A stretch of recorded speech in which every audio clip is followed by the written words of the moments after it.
amashi twese, amashi.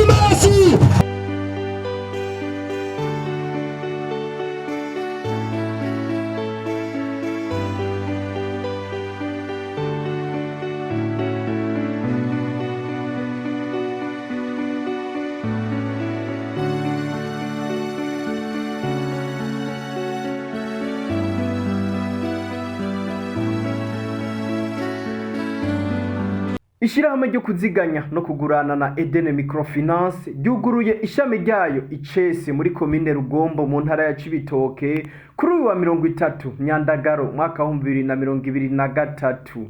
Hatungimana Deo, umuyobozi w'ishirahamwe ryo kuziganya no kugurana na Eden Microfinance, amenyesha ko iyo microfinance bayishizeho mu ntumbero yo korohereza abenegihugu basanzwe babitura. Kuri ino gerekerezo rero rya 30 Myandagaro umwaka wa 2023 muri Eden Microfinance dufise umunezero ntangere wo kubona Imana idushoboze kurangura kino gikorwa cyo kugurura Icese ino shami rya Eden Microfinance yacu hano mu ntara ya Cibitoke muri komine ya Rugombo. Rino shirahamwe ryo kuziganya no kugurana na Eden Microfinance kuva ritangura gukora ntiryahengeshanyije kwakira bene igihugu bose bagitura, bato n'abakuru, abarimyi n'aborozi, abadandaza, abakozi ba leta n'abikorera utwabo, umwe wese mu muco arimwo mu kubashigikira mu migambi yabo y'iterambere. Kandi abatari bake baramaze kubona akamaro ka Eden Microfinance, na cane ko hafi ibice birenga 50% by'ingurane itangwa na Eden Microfinance ku mwaka ija mu gisata cy'uburimyi. Nkuko icifuzo canye n'icubahiro umukuru w'igihugu cyacu cy'u Burundi cyuko umunwa wose utegerezwa kuronka icyo ufungura maze umufuko wose ukabika amafaranga, Eden Microfinance irashigikira bimwe biboneka imigambi y'iterambere iri mu gisata cy'uburimyi n'ubworozi, mu gisata cy'ubudandaji, eka no mu bindi bisata bitandukanye mu ntumbero yo guteza imbere umwenegihugu mu buryo bw'umwihariko no guteza imbere igihugu muri rusangi. Kandi abamaze gukorana na Eden Microfinance ntawidoga. Mu ntumbero yo kwiyegereza cyane abanywanyi bacu n'abenegihugu muri rusangi kugira ngo ibyiza bitangwa na Eden Microfinance bishikire benshi, twiyumviriye kugurura ishami ya Eden Microfinance hano muri komine ya Rugombo mu ntara ya Cibitoke kugira ngo abanyacibitoke nabo bashobore kuronka akaryo ko kwamura ku byiza byinshi biva muri Eden Microfinance. Tukaba twakira abanywanyi bacu imisi yose isaha 1:15 z'agatondo gushika isaha 12 z'umugoroba, kandi imisi yose. Abahora bajuragirika rero mu misi y'akaruhuko imwe twita ama weekend, ni kuvuga ku wa gatandatu no ku w'Imana canke ku yindi misi, bivanye nuko amabanki canke amashirahamwe yo kugurana bakorana yugurura tevye canke se ntiyugurure, Eden Microfinance ico kibazo twaragisozereye.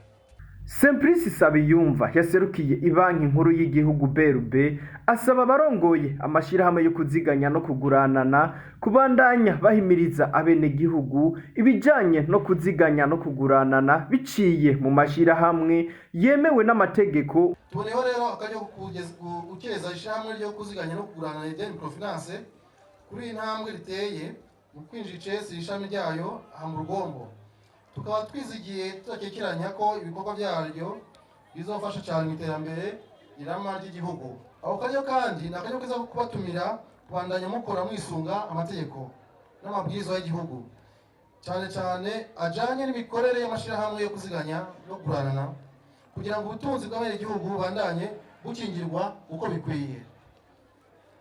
Tugasaba inzego z'ishamwe n'ayandi mashirahamwe yo kuziganya no kuguranana kubandanya muhimiriza abanywanyi banyu n'abandi banyagihugu muri rusange ko bakwiye kwijukira kuziganya amahera yabo mashirahamwe yemewe n'amategeko mu ntumbero yo gukingira ubutunzi bwabo. Abanyagihugu rero tuboneyeho kubabarira tubakebura kugira ngo mumenye aho mushira amahera yanyu, ntabwo uza yitwa microfinance wese arekure kwakira amahera yanyu kugira ngo muyashire ku makonte yiwe amakonte yuguje mu ryiwe.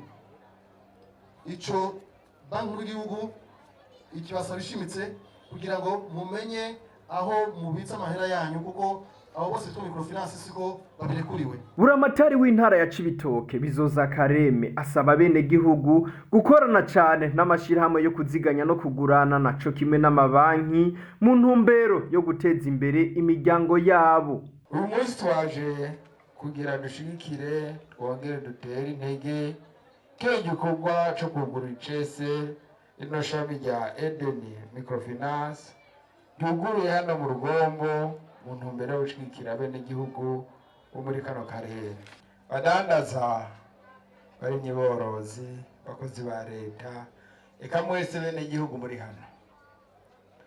Turabahimiriza ngo mwijukire cyane gukorana n'amashirahamwe yo kuziganya no kuguranana hamwe n'amabanki mu ntumbero yo kwiteza imbere, maze mugateza imbere ikomine, intara hamwe n'igihugu. Turabahimiriza kandi ngo mureke kubika amahera mu bimuga canke mu mibindi canke mu tubati, abandi mu migano, kuko amahera abitse uko asubiza inyuma ubutunzi bw'igihugu, bigatuma banki nkuru y'igihugu idashobora kuyagenzura. Twongeye kubatera akamo ngo muze kuguruza amakonte muri Eden Microfinance kugira umuziganye mwongere mutegure kazoza. Muhinga wo kujya ideni ari uririha, ko twumvise ko za mpapuro ndangatongo zitangwa na komine zemerewe muri Microfinance Eden kugira umunywanyi azisabire ko ingurane. Turabateye intege rero ngo musabe ingurane muri Eden Microfinance, haba izo kurima canke kudandaza, maze murangure imigambi y'iterambere. Turabahimiriza rero yuko muza muribuka kwishura ku gihe ingurane muba mwatoye muri Microfinance bitadize kuja mu manza. Iryo shirahamwe ryo kuziganya no kugurana na Eden Microfinance ryaboneyeho akaryo keza ko kuronsa imfashanyo ku miryango y'abatishoboye bagera ku 120 bava mu mitumba 17 isanzwe igize komine Rugombo, aho umuryango umwe waronkejwe ibiro 4 by'ibiharage, ibiro 7 by'umuceri, ibiro 2 by'umunyu n'isabuni 12.